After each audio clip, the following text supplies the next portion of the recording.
जय हिंद साथियों, स्वागत है आप सभी का एक बार फिर से हमारे इस चैनल पर। और जिस प्रकार से आपके लिए लगातार ये रुक्मिणी पब्लिकेशन का जो ये प्रैक्टिस सेट चल रहा है बिहार पुलिस का, जो नई वैकेंसी का, तो उसी क्रम में हमारा ये जो अभी हो चुका है आपका 13वां प्रैक्टिस सेट तो कंप्लीट हो चुका है। इसको 13वें प्रैक्टिस सेट को थोड़ा सा डिटेल में किया गया है आप लोगों के ही कहने अनुसार से। आप लोग देखिए, डिटेल जितना हो सकेगा संभव जरूर करेंगे। और आप का ये आज नेक्स्ट जो प्रैक्टिस सेट है 14वां प्रैक्टिस सेट ये लेकर के आए हैं। तो इस प्रैक्टिस सेट की शुरुआत आज करते हैं। तो इस प्रैक्टिस सेट का जो आज पहला प्रश्न हो जाएगा वह देखिए, आपका पहला प्रश्न आपका इसमें मैथ का आज है। तो मैथ का और रीजनिंग का इसमें जिक्र नहीं करेंगे, अगले प्रश्न की ओर बढ़ जाते हैं। अगला प्रश्न देखिए, जो केमिस्ट्री का इसमें है कि आवर्त सारणी के की क्षैतिज पंक्ति को क्या कहा जाता है। तो इस प्रश्न का जो ऑप्शन है, ए है आवर्त, बी है लेंथेनाइड, सी है एक्टिनाइड एवं डी है समूह। तो क्षैतिज समूह के बारे में पूछा जा रहा है, तो इसको क्या कहा जाता है। तो इस प्रश्न का जो सही आंसर हो जाएगा वह है आवर्त।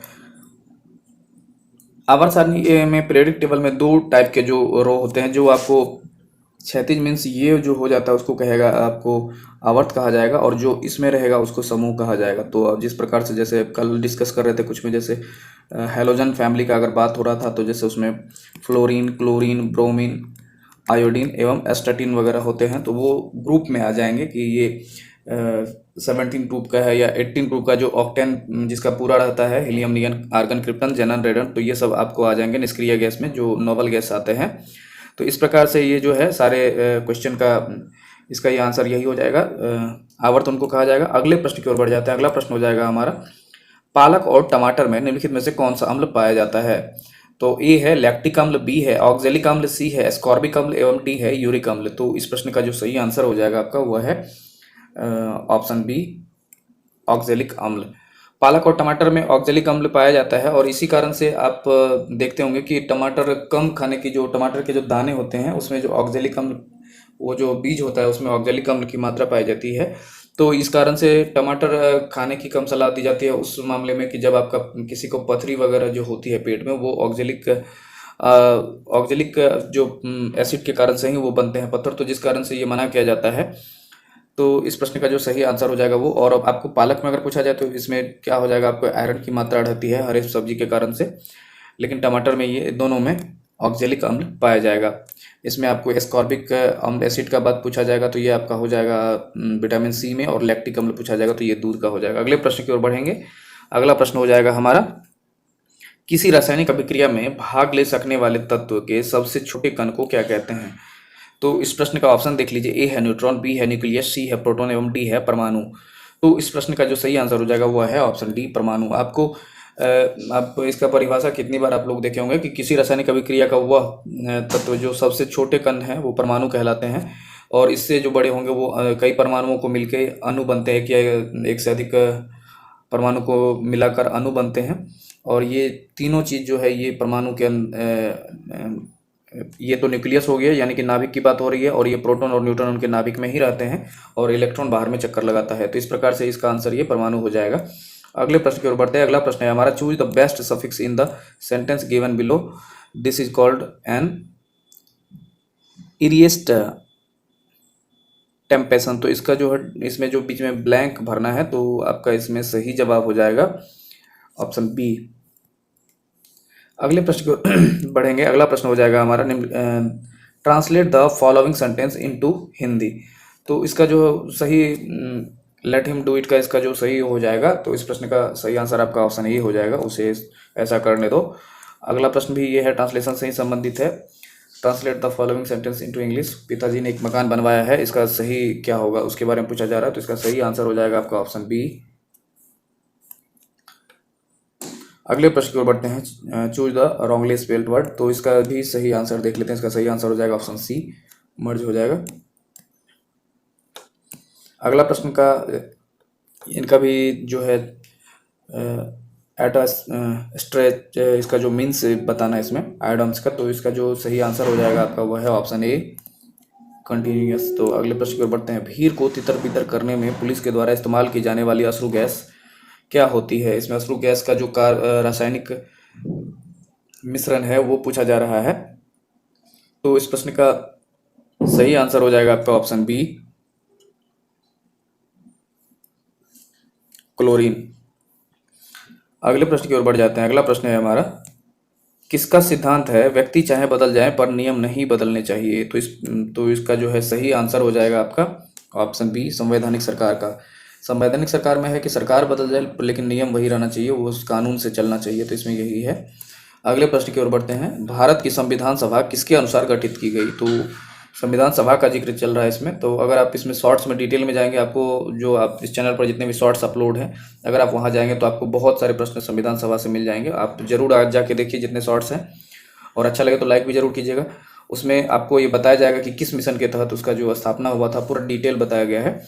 तो इस प्रश्न का जो सही आंसर हो जाएगा आपका वह है ऑप्शन डी, मंत्रिमंडलीय शिष्टमंडल अर्थात कैबिनेट मिशन योजना के संस्तुति पर यह किया गया था।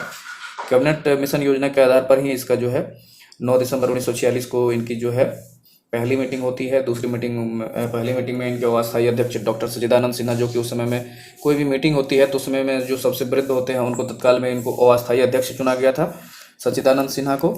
और उसके बाद डॉक्टर राजेंद्र प्रसाद को 11 दिसंबर को चुन लिया गया था परमानेंटली, अस्थायी तौर पे। अगले प्रश्न की ओर बढ़ जाता है। अगला प्रश्न है हमारा, भारत के राष्ट्रपति संसद के दोनों सदनों को प्रथम सत्र के प्रारंभ में कब संबोधित करते हैं?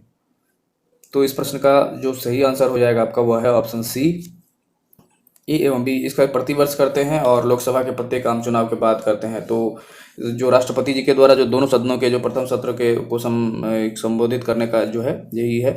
और एक है राष्ट्रपति के द्वारा जो संयुक्त सत्र का अधिवेशन जो बुलाया जाता है, वो आपका अनुच्छेद 108 में है। तो बुलाया तो जाता है उनके द्वारा, लेकिन इसकी अध्यक्षता करते हैं लोकसभा अध्यक्ष। तो अगर आप डिटेल में इसका संविधान वाला बहुत ही जल्द आपको लूसेंट का क्वेश्चन सब आएगा, तो वो भी आप देखिएगा जरूर। अगले प्रश्न की ओर बढ़ते हैं। अगला प्रश्न है हमारा, मनुष्य की खोपड़ी में कुल कितनी अस्थियां होती है? ऑप्शन है ए 8, बी है 30, सी है 32 एवं डी है 34। तो इस प्रश्न का जो सही आंसर हो जाएगा आपका वह है ऑप्शन ए 8। अगला प्रश्न है हमारा, आरे समय पर का मानक मुहावरे का अर्थ होगा क्या? तो इस प्रश्न का जो सही आंसर हो जाएगा आपका वह है ऑप्शन सी, मुसीबत में सहायक होना। तबला कौन सा इसमें स्त्रीलिंग है, पुल्लिंग है या उभयलिंग है, इसके बारे में पूछा जा रहा है। तो आपका इसमें जो सही आंसर हो जाएगा वह है ऑप्शन बी, पुल्लिंग। क्या उपकार भार तुम पर लवलेश नहीं है? क्या उनका उपकार भार तुम पर लवलेश नहीं है, यह किनकी उक्ति है? तो इस प्रश्न का जो सही जवाब हो जाएगा वह है ऑप्शन ए, पंत जी की।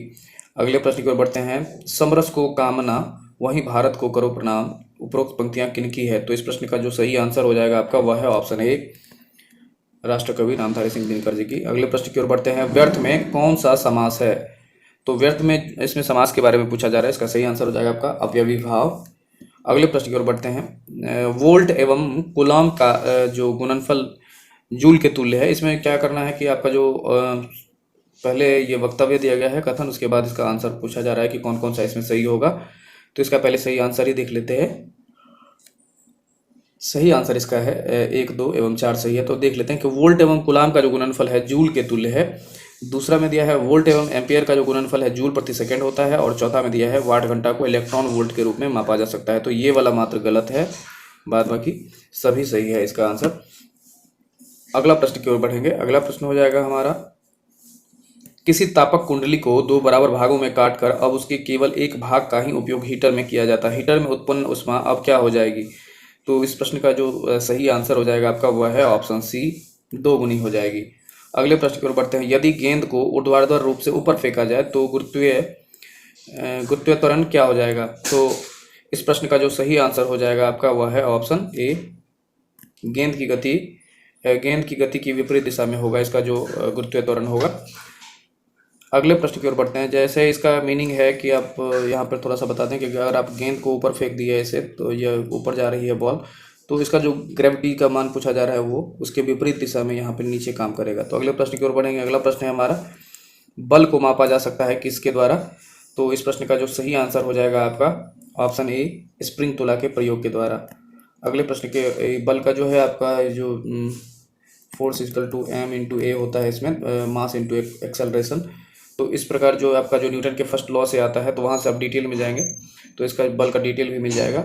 अगले प्रश्न की ओर बढ़ते हैं। अगला प्रश्न है, वे मेटल डिटेक्टर जिनसे होकर हवाई अड्डा पर लोग गुजरते हैं वह किसके द्वारा संचालित होते हैं? तो इस प्रश्न का जो सही आंसर हो जाएगा आपका वह है ऑप्शन सी, फैराडे के नियम के द्वारा। अगले प्रश्न में देखते हैं, वायुयान में पक्षी वायु में वायुयान एवं पक्षी के मध्य टक्कर से वायुयान की तुलना में पक्षी द्वारा अनुभव होने वाला बल कौन सा होगा। तो इस प्रश्न का जो सही आंसर हो जाएगा आपका वह है ऑप्शन बी, बराबर ही रहेगा। अगले प्रश्न की ओर बढ़ते हैं। अगला प्रश्न है हमारा, कुलीज नलिका का प्रयोग क्या उत्पन्न करने के लिए किया जाता है। तो इस प्रश्न का ऑप्शन है ए रेडियो तरंग, बी है सूक्ष्म तरंग, सी है एक्स तरंग एवं डी है गामा किरणें। तो इस प्रश्न का जो सही आंसर हो जाएगा आपका वह है ऑप्शन ए रेडियो तरंग। कुलीज नलिका का प्रयोग जो है उसी के लिए किया जाता है। अगले प्रश्न की ओर बढ़ते हैं। केपलर ने खोज कर ज्ञात किया कि ग्रहों की परिक्रमा की कक्षाओं की आकृति में क्या होगी। तो इस प्रश्न का जो सही आंसर हो जाएगा आपका वह है, केपलर के द्वारा जो है खोज करके ज्ञात किया गया कि ग्रहों का जो किस हिसाब से वो उसका जो आकृति है, कैसे ग्रह गति करते हैं, किस पथ पे करते हैं। तो इस प्रश्न का जो सही आंसर हो जाएगा ऑप्शन सी, दीर्घ वृत्तीय कक्षा में ग्रह जो है अपना वो गति करते हैं। इस प्रश्न का सही आंसर यही हो जाएगा। अगला प्रश्न देखते हैं, धारा प्रवाह को सुचालक के प्रतिरोध से संबद्ध करने वाले नियम को डैश कहते हैं। तो इसका जो इलेक्ट्रिक करंट का जो सुचालक के प्रतिरोध से संबंध करने वाले नियम को क्या कहेंगे। तो इस प्रश्न का जो सही आंसर हो जाएगा आपका वह है ऑप्शन सी, जूल का नियम। अगले प्रश्न की ओर बढ़ते हैं। कोई के जो इसका दिया है कि किसी कोयले की खदान समुद्र तल तथा पर्वत की चोटी पर किसी वस्तु का भार क्रमशः W1 W2 तथा W3 है। तो इसमें से क्या होगा, कौन सा अधिक होगा, कौन सा कम या बराबर होगा। तो इस प्रश्न का सही आंसर हो जाएगा ऑप्शन ए, ये जो है आपको W2 से छोटा हो जाएगा W1 और W3 से भी यानी कि W2 ही इसमें सबसे ज़्यादा रहेगा। इसमें जो पूछा गया जैसे कि आप कोयले की खदान, समुद्र तथा पर्वत की चोटी पूछा गया है, तो इसको ये इनसे दोनों छोटा है। अगले प्रश्न की ओर बढ़ते हैं। अगला प्रश्न है हमारा, नीति निर्देशक सिद्धांतों का प्रमुख उद्देश्य निम्नलिखित में से क्या है। तो इस प्रश्न का जो सही आंसर हो जाएगा आपका वह है ऑप्शन बी, देश में सामाजिक तथा आर्थिक प्रजातंत्र को स्थापित करना। जितने भी हमारे जो भाग 4 में नीति निर्देशक तत्व दिए गए हैं संविधान में, वह जो है DPSP जो है हमारा वो एक कल्याणकारी राज्य की जो है संविधान के अनुच्छेद 35 से लेकर आपको 51 तक दिए गए हैं। तो ये आपको जो है कल्याणकारी राज्य स्थापित करने के लिए दिए गए हैं, परंतु इसको राज्य लागू करने के लिए बाध्यकारी नहीं है। अपने जो उनके विवेक के अनुसार है, जब उनको लगे कि ये करना है तो वो कर सकता है, लेकिन ये करना संविधान में दिया गया है कि हद तक आप इसको लागू करने का प्रयास करेंगे। जैसे शराबबंदी इसमें लागू है, आपको अनुच्छेद 47 में है, तो ये आपको DPSP का ही पार्ट है, नीति निर्देशक तत्व का ही पार्ट है। तो बहुत सारे राज्य के द्वारा इसको लागू किया गया और बहुत सारे राज्यों के द्वारा नहीं लागू किया गया, तो ये बाध्यकारी सरकार पर नहीं होती है। अगला प्रश्न की ओर बढ़ते हैं। संसद में प्रस्तुत बिल एक अधिनियम बन जाता है कब। तो इस प्रश्न का जो सही आंसर हो जाएगा आपका वह है ऑप्शन बी, राष्ट्रपति की सहमति मिल जाने के बाद। कोई भी अगर संसद में कोई बिल आता है तो उसमें अगर जब डिस्कशन होने के बाद लोकसभा और राज्यसभा में हो जाता है, तो फाइनली जब उस पर राष्ट्रपति जी का दस्तखत हो जाता है अर्थात सहमति मिल जाती है, तब वह बिल जो है एक अधिनियम बन जाता है, एक्ट बन जाता है। तो अगले प्रश्न की ओर बढ़ते हैं। 1789 की क्रांति के बाद फ्रांस में किस प्रकार की शासन व्यवस्था स्थापित की गई। तो इस प्रश्न का जो सही आंसर हो जाएगा आपका वह है ऑप्शन डी, संवैधानिक राजतंत्र। इससे पहले निरंकुश राजतंत्र था और इसको संवैधानिक राजतंत्र स्थापित किया गया। अगले प्रश्न की ओर बढ़ते हैं। नमक का आयोडीनीकरण लोक स्वास्थ्य का मापदंड है जो रोकता है किस चीज को। इस प्रश्न का जो सही आंसर हो जाएगा आपका वह है ऑप्शन सी। इसी प्रैक्टिस सेट में एक में उसका गलत आंसर दिया हुआ था, जिसको आप लोग कमेंट में भी दिए हैं। तो इसका जो कोशिश कीजिएगा आप लोग, अगर आपको लगे कोई भी प्रश्न का आप डिटेल में आंसर जानते हैं तो उसको जरूर देने का प्रयास करें। जैसे इसमें विटामिन ए की कमी से जो है एनीमिया हो जाती है, डायबिटीज जो है आपको इंसुलिन की कमी से आपके जो है डायबिटीज हो जाता है। तो इस प्रकार से अगर आप चाहें तो कुछ अन्य सवाल का भी जवाब अपने से भी लिख सकते हैं। लिखिए, क्योंकि लिखने से आपको भी प्रैक्टिस बनी रहेगी और याद रहेगा। अंकोर वाट का मंदिर किस देश में बनवाया गया है। तो इस प्रश्न का ऑप्शन देख लीजिए। ए है कंबोडिया, बी है लाओस, सी है वियतनाम एवं डी है इंग्लैंड। तो इस प्रश्न का जो सही आंसर हो जाएगा आपका वह है ऑप्शन ए, कंबोडिया में। अगले प्रश्न की ओर बढ़ते हैं। प्रदूषित जल पीने के पश्चात आप भली भांति निम्नलिखित लक्षणों में किसका विकास करेंगे। कहने का मीनिंग है इसमें कौन सी बीमारी होगी। तो इस प्रश्न का जो सही आंसर हो जाएगा आपका वह है ऑप्शन बी, टाइफाइड। टाइफाइड जो है आपको दूषित जल से, दूषित भोजन से होता है, ये ज्वर होता है। अगले प्रश्न की ओर बढ़ते हैं। एक पीढ़ी से दूसरी पीढ़ी में आनुवांशिक सूचना का स्थानांतरण पूरा किया जाता है किसके द्वारा। तो ऑप्शन ए है RNA द्वारा, बी है कोडोन द्वारा, सी है स्थानांतरण द्वारा एवं डी है DNA द्वारा। तो इस प्रश्न का जो सही आंसर हो जाएगा आपका वह है ऑप्शन डी, डीएनए। अब किसी का अगर संतान के संबंध में अगर देखते होंगे कि कोर्ट केस वगैरह होता है जिसमें ये बोला जाता है कि ये उनके बच्चे हैं या नहीं, या उनसे उनके वंशज हैं या नहीं, तो उसमें एक पीढ़ी दर पीढ़ी जो अनुवांशिकी का जो कंफर्मेशन है यही आपको डीएनए रिपोर्ट ही देती है। तो इस प्रकार इस प्रश्न का आंसर डीएनए हो जाएगा। अगले प्रश्न की ओर बढ़ते हैं। जब कभी दीर्घकाल में भुगतान संतुलन की समस्या गंभीर हो जाती है तो भारत पर दबाव डाला जाता है किस चीज़ के लिए? जब भुगतान संतुलन की जो समस्या बढ़ जाती है तो भारत पर किस चीज़ के लिए दबाव डाला जाएगा? तो इसका सही आंसर ही देख लीजिए। इसका सही आंसर हो जाएगा ऑप्शन बी, निर्यात में तात्विक वृद्धि के प्रभाव के लिए। अर्थात जो एक्सपोर्ट जो हम करते हैं उसमें तत्काल वृद्धि के प्रभाव के संबंध में इसको ये किया जाता है। अगले अगले प्रश्न की ओर बढ़ेंगे। अगला प्रश्न है हमारा, आध्यात्मिक ज्ञान के विषय में नचिकेता और यम का संवाद किस उपनिषद में वर्णित है? तो इस प्रश्न का जो सही आंसर हो जाएगा आपका वह है ऑप्शन डी, कठोपनिषद में। अगले प्रश्न की ओर बढ़ते हैं। अगला प्रश्न है हमारा, कुषाण शासक कनिष्क का राज्याभिषेक किस सन में हुआ था? और तो इसका सही आंसर हो जाएगा आपका वह है ऑप्शन डी, 78 ईस्वी में। तो यही आपको ये भी याद रखना है कि हम लोग इसी संवत को लेके चलते हैं। यहाँ 78 ईस्वी में इनके राज्याभिषेक के समय से ही हम लोग शक संवत प्रारंभ हुआ है, और शक संवत को ही हम लोग हिंदी कैलेंडर जो हमारा शक संवत पर ही आधारित है। और ये जो 58 ईस्वी पूर्व है ये हमारा विक्रम संवत है। विक्रम संवत पर इसको ये भी कहीं जो हमारे जो इसको अगर मानना होगा कि किसी ईस्वी में, क्या अगर आपका ये 2023 ईस्वी है और आप इसको 58 ईस्वी अगर बैक दोनों को ऐड कर देंगे तो दोनों मिल के जितना होता है तो ये आपको विक्रम संवत हो जाएगा। अगले प्रश्न की ओर बढ़ते हैं। अगला प्रश्न हो जाएगा हमारा, खाद्य संसाधन तथा संचय द्वारा कौन से पोषक तत्व अधिकांश रूप में प्रभावित होते हैं? तो इस प्रश्न का जो सही आंसर हो जाएगा आपका वह है ऑप्शन बी, कार्बोहाइड्रेट। अगले प्रश्न की ओर बढ़ते हैं। अगला प्रश्न है हमारा, महमूद गजनवी के सोमनाथ अभियान के समय चोल राज्य का शासक कौन था? तो इस प्रश्न का जो सही आंसर है आपका वह है ऑप्शन डी, राजेंद्र प्रथम। अगले प्रश्न की ओर बढ़ते हैं। राष्ट्रीय समुद्र विज्ञान संस्थान कहाँ स्थित है? ए है कोचीन, बी है मुंबई, सी है चेन्नई एवं डी है गोवा।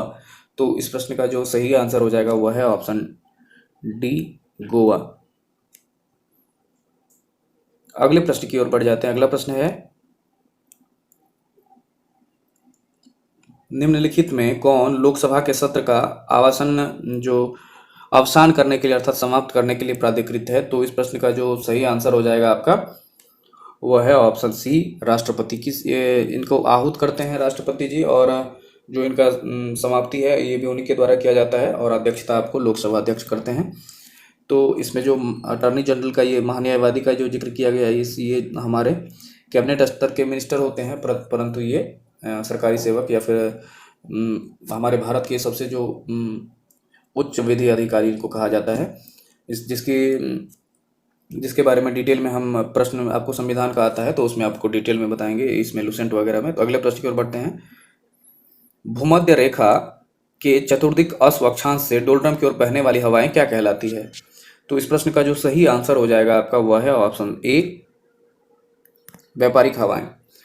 तो ये डोलड्रम की ओर जो बहती है भूमध्य रेखा से, तो भूमध्य रेखा मीन्स हो गया कि पृथ्वी के बिल्कुल मध्य में जो रेखा है वो भूमध्य हो गया, और इसके ठीक जो उत्तर और दक्षिण में ठीक बगल में जो ये रेखाएं यही डोलड्रम पेटी कहलाती हैं। तो इस इधर जो रेखाएं हवाएं चलती है उसी के बारे में ये बोला जा रहा है।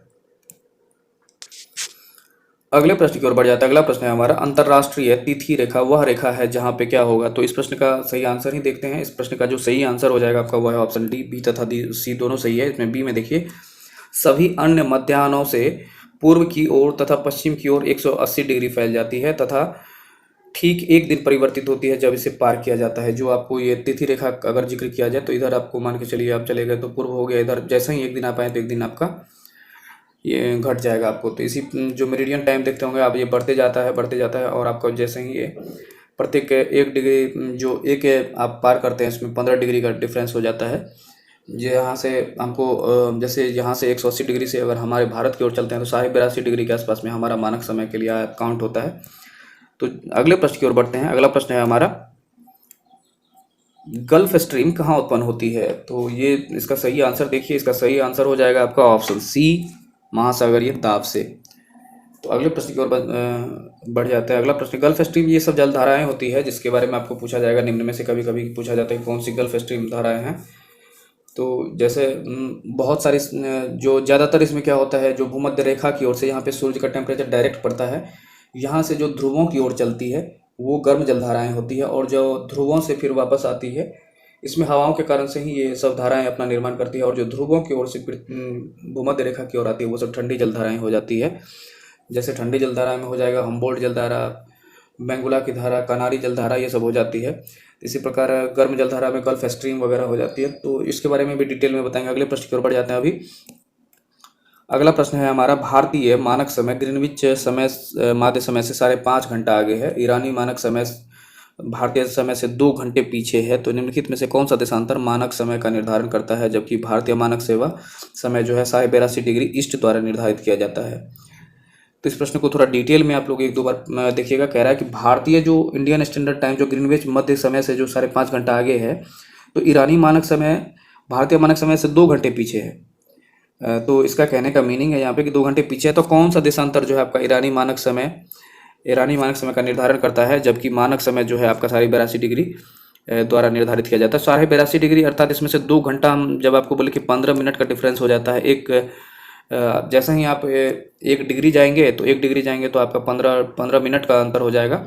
1 डिग्री जैसे ही आपका चेंज होता है तो 15 मिनट का अंतर हो जाता है। तो आप अगर यहाँ पे 2 घंटे की बात की जा रही है तो 2 घंटे का मीनिंग हो गया कि 1 घंटे में आपका 4 डिग्री देशांतर हो जाएगा। तो और इसमें आपको यहाँ पे पूछा जा रहा है कि 5.5 घंटा आगे है, तो कौन सा, जबकि भारतीय मानक समय का इसमें डिटेल पूछा जा रहा है। तो इसमें इसका जो सही आंसर है आपका ये हो जाएगा, क्योंकि 52.5 डिग्री और उसके बाद जब इसमें आप 30 डिग्री करेंगे तो जैसे 1 डिग्री बराबर 15 मिनट हो 15 मिनट हो ये हो जा रहा है। और जैसे ही आप इसमें देखिए कि 2 घंटा जबकि पीछे है और ईरानी समय के हम लोगों के समय से 2 घंटा पीछे भी है, तो 52.5 डिग्री में से 30 डिग्री को अगर हम बैक करते हैं तो 30 डिग्री जैसे ही बैक करते हैं तो ये हमारा ईस्ट में ही होगा और ईरान जो है पीछे की ओर हो जाएगा। तो अगले प्रश्न की ओर बढ़ेंगे। अगला में ये ईस्ट में है, अगर जैसे ही आपको वेस्ट में जैसे ही हम लोग चलेंगे तो वेस्ट में हमारा एक दिन समय कम हो जाता है, ईस्ट की ओर बढ़ते चला जाता है ग्रीनविच टाइम से। जैसे ये ग्रीनविच टाइम है तो जैसे यहाँ जैसे भी आगे बढ़ेंगे 1 डिग्री 2 डिग्री करके जैसे ही बढ़ेंगे तो हमारे समय में धीरे धीरे 15 मिनट की वृद्धि होती चली जाती है। तो 5.5 घंटा को अगर आप डिटेल करेंगे तो यहाँ पर 82.5 डिग्री के आसपास आ जाएगा हमारा। अगले प्रश्न की ओर बढ़ते हैं। अगला प्रश्न है हमारा, निम्नलिखित नदियों में से कौन सी रिफ्ट घाटी से होकर बहती है। तो इस प्रश्न का जो ऑप्शन है ये देख लीजिए, गोदावरी, बी ताप्ती, सी कृष्णा एवं डी कावेरी। तो इस प्रश्न का जो सही आंसर हो जाएगा आपका वो है ऑप्शन बी ताप्ती। रिफ्ट घाटी मतलब होता है कि जैसे कि आप यहाँ पे ये देखिए पहाड़ है और ये भी पहाड़ है, तो जब ये दोनों पहाड़ है जो इसके बीच से जो कोई नदी गुजरती है तो उसको रिफ्ट घाटी कहा जाता है। तो हमारे यहाँ 2 नदियाँ हैं, ऐसे तो और सभी है लेकिन 2 प्रमुख नदियाँ हैं, नर्मदा और ताप्ती, जो पश्चिम की ओर बहती है। और यही नदियाँ जो है आपको ज्वार नदमुख का निर्माण करती है, जो आपको एस्चुरी का निर्माण नहीं करती है। अगले प्रश्न की ओर बढ़ जाते हैं। यही आपको मिल जाएगा आपकी भारत में जो भी नदियां हैं आपको रिफ्ट घाटी से बहती है। तो रिफ्ट घाटी का मतलब यही हुआ कि जहाँ पे क्या होता है कि जमीन का भाग धंस जाता है और पर्वत उठ जाते हैं, तो उस बीच से जो नदी बहती है उसको रिफ्ट घाटी कहा जाता है। अगले प्रश्न की ओर बढ़ते हैं। मृत सागर, डेड सी को मृत सागर किस लिए कहा जाता है। तो इस प्रश्न का जो सही आंसर हो जाएगा आपका वह है ऑप्शन बी, इसमें कोई जलीय जीवन नहीं है इसलिए मृत सागर कहा जाता है। अगले प्रश्न की ओर बढ़ते हैं। किन महीनों के दौरान बंगाल की खाड़ी में बार बार उष्णकटिबंधीय चक्रवात आते हैं। तो इस प्रश्न का जो सही आंसर हो जाएगा आपका वह है ऑप्शन ए, अक्टूबर नवंबर। इसमें अक्टूबर नवंबर ठंडे के समय में ये पूछा जा रहा है कि उष्णकटिबंधीय चक्रवात के बारे में पूछा जा रहा है। बंगाल की खाड़ी में जब ये रिटर्निंग होता है हमारा, ये जो अभी गर्मी के समय में जो बारिश होती है आपको दक्षिण पश्चिम मानसून से, जब ये रिटर्निंग की ओर होती है तो यहाँ बंगाल की खाड़ी होकर ही वापस होती है। तो यहाँ पर जो हमारे जो भारत में बंगाल की खाड़ी में कोरोमंडल तट वगैरह पे जो ये वर्षा कराती है उसी आसपास में ये चक्रवात बराबर आते हैं। ये जो उड़ीसा आंध्र प्रदेश के तट पर हैं ये बराबर आते रहते हैं। तो अगले प्रश्न की ओर बढ़ेंगे। अगला प्रश्न है हमारा, अगर आपको शीत ऋतु में अगर आपको उत्तर भारत में वर्षा का कारण पूछा जाएगा तो उसका एक ही जवाब हो जाएगा, भूमध्य सागर से आने वाली पश्चिम जो जेट स्ट्रीम है उनका हो जाएगा। अगले प्रश्न की ओर बढ़ेंगे। जनता को बेहतर स्थितियां उपलब्ध कराने के उद्देश्य से नारायण मल्हार जोशी ने 1911 में किस संगठन की स्थापना की थी। तो इस प्रश्न का जो सही आंसर हो जाएगा आपका वह है ऑप्शन डी, सामाजिक सेवा संघ बम्बई की। अगला प्रश्न देखते हैं। अगला प्रश्न है हमारा, देश पश्चिमी जो है दक्षिण पश्चिम मानसून के तत्काल बाद बोई गई फसल को क्या कहते हैं? तो इस प्रश्न का जो सही आंसर हो जाएगा आपका वह है ऑप्शन ए, रबी की फसलें। अगले प्रश्न की ओर बढ़ते हैं। पीसी कल्चर क्या है? इसमें पूछा जा रहा है कि पीसी कल्चर में किसकी कृषि होती है या पालन होता है, इसके बारे में पूछा जा रहा है। तो इस प्रश्न का जो सही आंसर हो जाएगा आपका वह है ऑप्शन सी, मत्स्य पालन की कला। तो किसी भी खेती के लिए अलग अलग से हम उसको जो नाम दिए हैं, तो उसमें आपको अगर आपको पूछा जाए कि पीसी कल्चर में, तो ये मछली पालन की होता है। जैसे आपको रेशम की कीड़े है तो इसके लिए सेरी कल्चर का यूज किया जाता है। अंगूर की खेती के लिए जैसे यहाँ पे आपको यूज हो जाता है आपको विटी कल्चर के लिए। और यहाँ पे जैसे मधुमक्खी पालन तो इसके लिए एपी कल्चर हो जाता है। तो इस प्रकार से जो भी कल्चर है, जैसे बागवानी वगैरह किया जाता है, तो उसके लिए हॉर्टिकल्चर वगैरह का उत्पादन किया जाता है यूज। तो अगले प्रश्न की ओर बढ़ते हैं। अगला प्रश्न हो जाएगा हमारा, किस देश के पारंपरिक नृत्य का नाम होरा है? तो इस प्रश्न का जो सही आंसर हो जाएगा आपका वह है ऑप्शन ए, इजराइल। इजराइल का जो पारंपरिक नृत्य है उसका नाम होरा है। और इजराइल की जो राजधानी है जेरूसलम है, और आपको इसी की जो संसद का नाम है नेसेट है। अगले प्रश्न की ओर बढ़ते हैं। अगला प्रश्न हो जाएगा हमारा, भारत में वन्य जीव संरक्षण अधिनियम कब लागू किया गया था? तो इस प्रश्न का जो सही आंसर हो जाएगा वह है आपका ऑप्शन ए, 1972 में। इसी के बाद आपको 1973 में राष्ट्रीय बाघ जो संरक्षण अधिनियम लाया गया था 1973 में। अगले प्रश्न की ओर बढ़ते हैं। रविंद्रनाथ टैगोर के जन गण मन की भारत को राष्ट्रगान के रूप में अंगीकार किया गया। इस गाने के कुल कितने पद अंगीकार किए गए हैं? जैसा कि आप सभी को मालूम होगा कि ये गीत जो है आपको 24 जनवरी 1950 को, अर्थात हमारा जो गणतंत्र होने से 2 दिन पूर्व ही ये लागू किया गया है।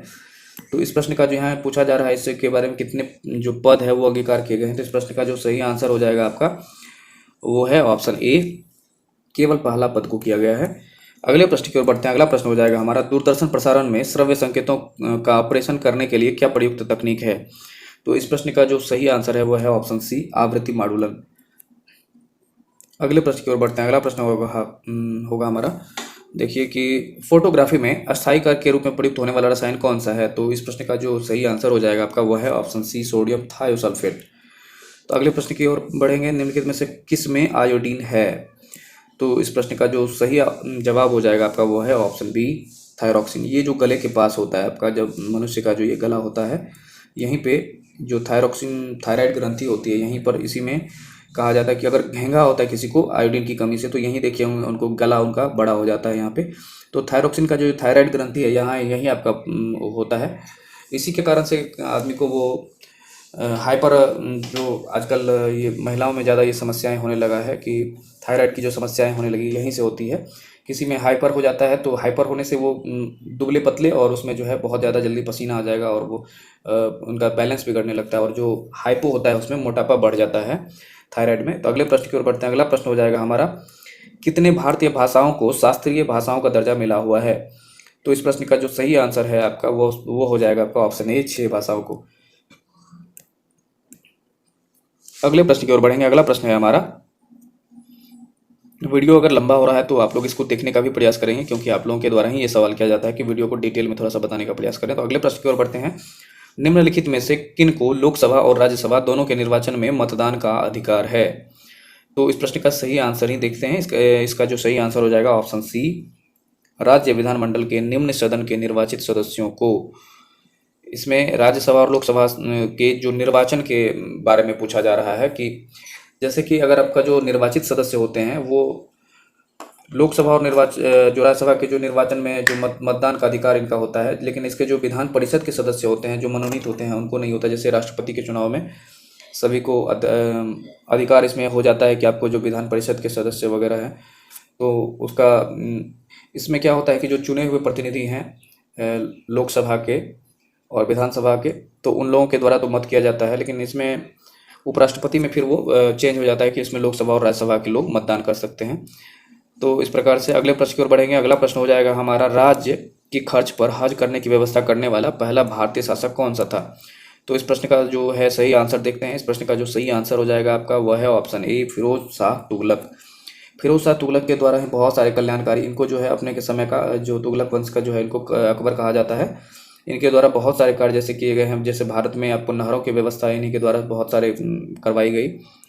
अगले प्रश्न की ओर बढ़ते हैं। अगला प्रश्न है हमारा, विकास अनुवीक्षण और मूल्यांकन कार्यालय जो दीर्घकालिक नीति का अनुवीक्षण करता है निम्न में किस कार्यालय के अंतर्गत आता है। तो इस प्रश्न का जो हिंदी के कोई लैंग्वेज थोड़ा सा टफ है, तो इस प्रश्न का जो सही आंसर हो जाएगा आपका, इसको आप लोग अपने से भी बहुत सारा जो डिटेल है उसको प्रयास करेंगे अपने से रिसर्च करने का। तो इसमें जैसे कि विकास अनुवीक्षण और मूल्यांकन कार्यालय जो दीर्घकालिक नीति का अनुवीक्षण करता है, तो पहले ये क्या था कि हमारा जो है ये काम करता था 1 जनवरी 2015 से पहले क्या करता था, हमारा योजना आयोग जो था उसी की जगह पर ये नीति आयोग जो आया है, national institute of transformation India. तो इसका जो आया है ये पहले योजना आयोग की जगह पे आया। तो इनका काम है जैसे कि किसी का डेवलपमेंट है, किसी का जो देखना है उसका जो फिर मूल्यांकन करना है, इसी से रिलेटेड है। तो अगले प्रश्न की ओर बढ़ते हैं नीति आयोग के बारे में। नीति आयोग हमारा जो संवैधानिक संस्था नहीं है और इसका जो है अध्यक्ष हमारे प्रधानमंत्री होते हैं। अगले प्रश्न की ओर बढ़ते हैं। अगला प्रश्न है हमारा, निम्नलिखित में से किसका वेतन संचित निधि पर भारित नहीं होता है। तो इस प्रश्न का जो सही आंसर हो जाएगा आपका वह है ऑप्शन बी, प्रधानमंत्री का वेतन जो है संचित निधि पर नहीं होता है भारित। अगले प्रश्न की ओर बढ़ते हैं। अगला प्रश्न है हमारा, भारत में गरीबी निवारण कार्यक्रमों के क्रियान्वयन का मूल्यांकन किसके द्वारा किया जाता है। तो इस प्रश्न का जो सही आंसर हो जाएगा आपका वह है ऑप्शन ए, कार्यक्रम क्रियान्वयन मंत्रालय के द्वारा। अगले प्रश्न की ओर बढ़ जाते हैं। लाभ का नव प्रवर्तन सिद्धांत का प्रतिपादन करने वाला अर्थशास्त्री कौन था। तो इस प्रश्न का जो सही आंसर हो जाएगा आपका वह है ऑप्शन सी, सुम्पीटर। अगले प्रश्न की ओर बढ़ेंगे। किस युद्ध में भारत ने मुगल राज्य की नींव डाली है। किस युद्ध के द्वारा भारत में जो है मुगल राज्य की नींव पड़ गई। तो इसका जो सही आंसर हो जाएगा आपका वह है ऑप्शन सी, पानीपत का प्रथम युद्ध। तो पानीपत के प्रथम युद्ध में ही जब बाबर और इब्राहिम लोदी के बीच ये युद्ध 1526 ईस्वी में होता है, तो उसी के बाद इब्राहिम लोदी पहले ऐसे शासक थे जो युद्ध स्थल में ही मारा गया और उनके बाद जो है हमारे भारत पर मुगल वंश की स्थापना हो जाती है। और इसी युद्ध में बाबर के द्वारा पहली बार जो है तुगलमा युद्ध नीति और इसमें जो तोपखाने का भी प्रयोग किया गया था। तो इस प्रकार यही है जिसके कारण से मुगल वंश की नींव पड़ी है। अगले प्रश्न की ओर बढ़ जाते हैं। अगला प्रश्न है हमारा, कांग्रेस का 1906 का अधिवेशन जिसमें स्वराज को लक्ष्य घोषित किया गया कहाँ पर हुआ था। तो इस प्रश्न का जो सही आंसर है आपका वह हो जाएगा ऑप्शन बी, कलकत्ता में। अगले प्रश्न की ओर बढ़ जाते हैं। अगला प्रश्न है हमारा, हालांकि इसमें स्वराज शब्द का अगर कहीं पूछा जाए कि स्वराज शब्द का प्रयोग सर्वप्रथम किसके द्वारा किया गया था, तो ये इसका दयानंद सरस्वती हो जाएगा।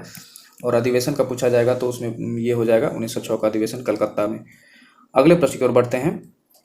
राष्ट्रीय आय लेखा द्वारा किसकी संपूर्ण आय और व्यय का अध्ययन होता है। तो इस प्रश्न का जो सही आंसर हो जाएगा आपका वह है ऑप्शन सी, अर्थव्यवस्था का। अगला प्रश्न है हमारा, सरकारी बजट में जीरो बेस बजट पहले डैश में प्रस्तुत किया जाता है। तो इस प्रश्न का जो सही आंसर है, सरकारी बजटों में जो जीरो बजट पेश पहले कहाँ पे प्रस्तुत किया जाता है। तो इस प्रश्न का जो सही आंसर हो जाएगा आपका वह है ऑप्शन ए, यूएसए, अमेरिका में। अगला प्रश्न हो जाएगा हमारा, किस पंचवर्षीय योजना का मुख्य उद्देश्य आर्थिक निर्भरता और स्वतः स्फूर्त अवस्था में पहुंच जाना था। अर्थात पूछा जा रहा है किस पंचवर्षीय योजना का जो उद्देश्य था कि आर्थिक आत्मनिर्भरता ला के अपने स्वतः जो है स्फूर्त अवस्था में मतलब कि एनर्जेटिक अवस्था में पहुंचाना था। तो इस प्रश्न का जो सही आंसर हो जाएगा आपका वह है ऑप्शन सी, तृतीय का। जैसे कि आपने देखा होगा कि भारत जब आज़ाद हुआ तो पहली जो पंचवर्षीय योजना बनी वो कृषि, उसमें बेस सारे नियमों पर ध्यान दिया गया। उसके बाद द्वितीय में थोड़ा सा उद्योग पर और तृतीय में क्या किया, तीन दोनों को मिक्स करके इसमें रखा गया। तो अगले प्रश्न की ओर बढ़ जाते हैं। अगला प्रश्न हो जाएगा हमारा, कर संरचना में सुधार के लिए किस कमेटी का गठन हुआ। तो इस प्रश्न का जो सही आंसर हो जाएगा आपका, अलग अलग कमेटियां बराबर बनती रहती है, तो जिसमें आपको कमेटी से भी प्रश्न एक बहुत शॉर्ट्स में बना के डाल देंगे तो वो बहुत बराबर इंपॉर्टेंट है, आते रहते हैं। तो इस प्रश्न का जो सही जवाब हो जाएगा वह है आपका चलैया समिति का, इसका सही आंसर हो जाएगा। अगले प्रश्न की ओर बढ़ जाते हैं। अगला प्रश्न है हमारा, निम्नलिखित पद्धतियों में से किस एक की मृदा की उर्वरता फिर से स्थापित करने का प्रयोग करते हैं। किस एक के लिए क्या करते हैं, मृदा की जो है किस पद्धति के द्वारा मृदा जो मिट्टी की जो है उर्वरता फिर से स्थापित करने के लिए प्रयोग करते हैं। तो इसका जो सही आंसर हो जाएगा आपका वह है ऑप्शन सी, परती छोड़ देना। सुनते होंगे बहुत से लोग जब जमीन को कुछ समय के लिए परती छोड़ देते हैं तो इसके लिए वो इसका जो फिर से जो एनर्जी है, जो उर्वरता क्षमता फर्टिलाइजेशन है वो बढ़ जाता है। अगले प्रश्न की ओर बढ़ते हैं। जिसके सिर पर चंद्रमा हो उसका इसमें क्या मीनिंग, इसमें पूछा गया, हिंदी का प्रश्न है। तो इस प्रश्न का जो सही आंसर हो जाएगा आपका वह है ऑप्शन सी, चंद्रशेखर। तो अगले प्रश्न की ओर बढ़ेंगे। अगला प्रश्न हो जाएगा हमारा, यथैव में कौन सा संधि है। तो यथैव में संधि के बारे में पूछा जा रहा है, तो यहाँ पे इसका जो है सही आंसर हो जाएगा आपका ऑप्शन सी, वृद्धि संधि। अगले प्रश्न की ओर बढ़ते हैं। अगला प्रश्न हो जाएगा हमारा, संकीर्ण का विलोम क्या है? संकीर्ण का विलोम पूछा जा रहा है इसमें। तो संकीर्ण का जो इस प्रश्न का जो सही आंसर हो जाएगा वह है ऑप्शन डी, विस्तीर्ण हो जाएगा। संकीर्ण मतलब बहुत संकीर्ण मतलब छोटा सा पतला सा हो जाता है, और विस्तीर्ण मतलब इसका विपरीत हो जाएगा। अगला प्रश्न देख लेते हैं। अगला प्रश्न है हमारा, ट्राइसेम एक कार्यक्रम है, किस प्रकार का ये कार्यक्रम है? तो इस प्रश्न का जो सही आंसर हो जाएगा आपका वह है ऑप्शन सी, ग्रामीण विकास विभाग का। अगले प्रश्न को देखते हैं, ड्यूटेरियम के नाभिक में न्यूट्रॉन उपस्थित होते हैं कितने? तो इस प्रश्न का जो सही आंसर हो जाएगा वह है ऑप्शन ए, एक।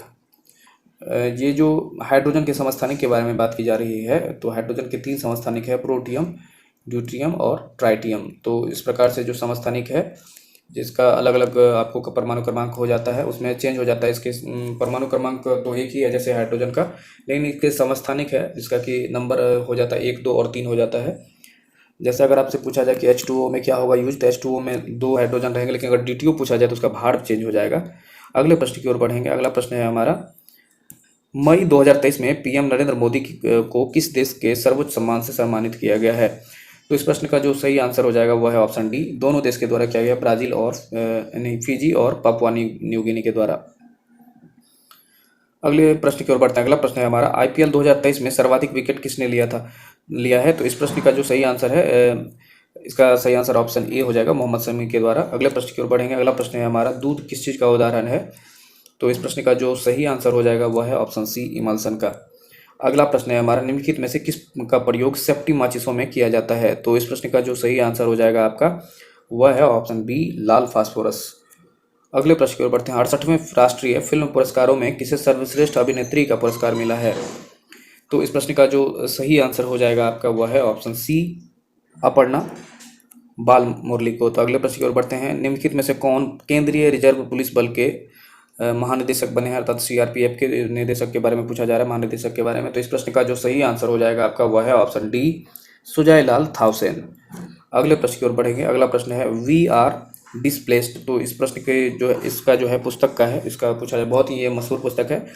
तो इसका जो सही आंसर हो जाएगा आपका वह है मलाला यूसुफजई। मलाला यूसुफजई एकमात्र है जो बहुत ही कम उम्र में आपको शांति का नोबेल पुरस्कार इनको मिला है। इनको और कैलाश सत्यार्थी को एक साथ में मिला हुआ था, और वी आर डिस्प्लेस्ड इन्हीं की पुस्तक है। अगले प्रश्न की ओर बढ़ते हैं। ये तो मैथ से रिलेटेड है। अगला देखिए, ये आपको इंग्लिश का सवाल है, इसके आंसर करवा देते हैं। Choose the correct word for the blank में आपको क्या क्या जो करेक्ट भरा जाएगा उसके बारे में पूछा जा रहा है। तो इसका सही आंसर हो जाएगा आपको 96 का सही जवाब हो जाएगा ऑप्शन सी हो जाएगा, कमिंग हो जाएगा इसमें। और इसका देख लेते हैं 97 का, इसका जो सही आंसर है वो हो जाएगा आपका डी नंबर का, परमानेंट इसमें भरना है। 98 में देख लीजिए, इसका सही आंसर ऑप्शन ए हो जाएगा। और आपका 99 में देख लेते हैं इसका क्या है।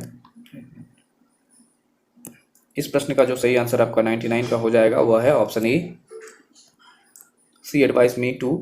इसका यह है, choose the correct indirect speech of the sentence given below. तो इसका c said to me try luck elsewhere. तो इसका जो है c advice me to try luck elsewhere. तो अगला जो आज का अंतिम प्रश्न है हमारा वह है, choose the best prefix in the sentence given below. तो इसका जो सही इसका आंसर हो जाएगा वह है आपका ऑप्शन बी, इसमें इन डाला जाएगा।